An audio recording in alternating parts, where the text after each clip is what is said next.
Hello everybody and welcome back to another video. Today I am going to simply be doing a generic Republican versus generic Democrat 2024 election prediction.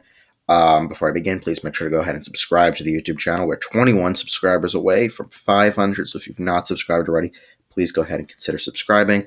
Generic Republicans could include anybody really from people that can appeal in their party, and there really is no such thing as a generic Republican, but people that are generic Democrat even, but people that can appeal to their party, the right-wing side, the left-wing side. So people in the Republican Party that have a shot, I guess, at nominations would be people like Marco Rubio, Nikki Haley. It does not mean that they're the best candidates for the Republicans to put up. I would not say that Rubio or Haley are the best candidates to put up. I think that there are much better ones like Ron DeSantis, or even Donald Trump is probably better than them. Donald Trump is actually pretty good as a candidate. But anyway, don't even get into that. But people like that. On the Democrat side, you can include Joe Biden. I would also say somebody possibly like Pete Buttigieg or Cory Booker even. So just those types of generic people. I mean, but you can't really classify a generic Republican or generic Democrat because nobody is really generic in their party. But anyway, let's get right into our safe Democrat states. And of course, doing a generic election prediction that's based off of, what the current view of the parties really, current view of the Democrat and the Republican parties, how they're doing in those national polls, and who has the upper hand at the moment. Republicans have the upper hand, of course, going into the midterms. Democrats are all the ones in power. So anyway, safe Democrat states. I'm going to include California and Washington. I'll also include the state of Hawaii as a safe Democrat state. New York, Massachusetts, Rhode Island, Vermont, Maryland, D.C.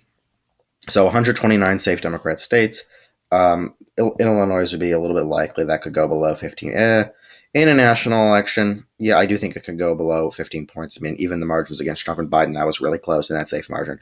Safe generic Republican states, you'll be going through the usual 125 electoral votes. Republicans are honestly at a bit of a disadvantage with the Electoral College. Really, when you think about it, I mean, Democrats, they get California and New York. California, people say Texas, Republicans get Texas, and maybe Florida, although Florida used to be considered a toss-up state. But, I mean, California still has 14 more electoral votes than Texas does, and the previous election it had around 17 more.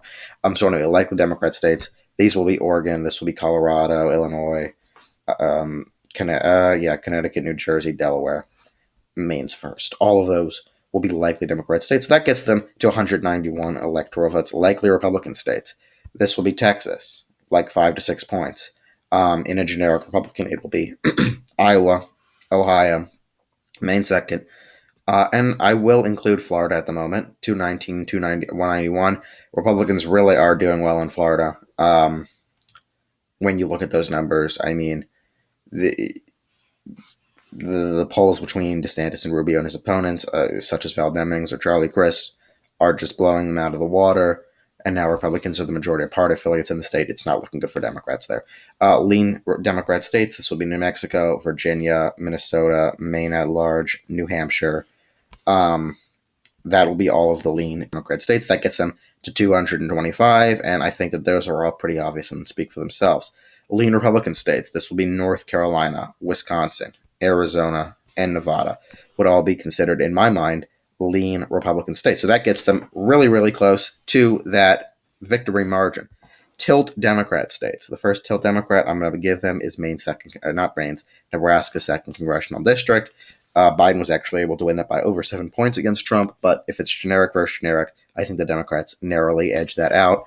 I think that the Democrats would narrowly edge the state of Michigan out as well, winning that state by a tilt margin. I think that the Democrats would also, at this point, be able to, in 2024, actually, you know what? I don't think so. I'm going to say Republicans would be able to win Pennsylvania and Georgia, both by tilt margins in their categories. So that makes it a 241 to 297 election prediction, electoral votes in an election prediction. Republican does win at the moment. Republicans are at that advantage. I mean, if you went back to 2018 and I was doing it, a 2020 election prediction, generic Republican versus generic Democrat, I would most likely have had the Democrat winning. But of course, as we head into a red wave year, this is what this map's going to look like. Doesn't mean things can't change. They could, but at this point, Democrats are in a very, very vulnerable position. Their bench is not too strong at the moment. Republicans' bench could be strong It's looking like it will be, at least for the presidential level. So yeah, I think that going into this election, you could very well see a Republican president in less than 3 years. Anyway, thank you guys so much for watching this video. Make sure to subscribe to the YouTube channel. Let me know what you think of my prediction in the comments below. Like the video and stay tuned for more videos. Have a great day.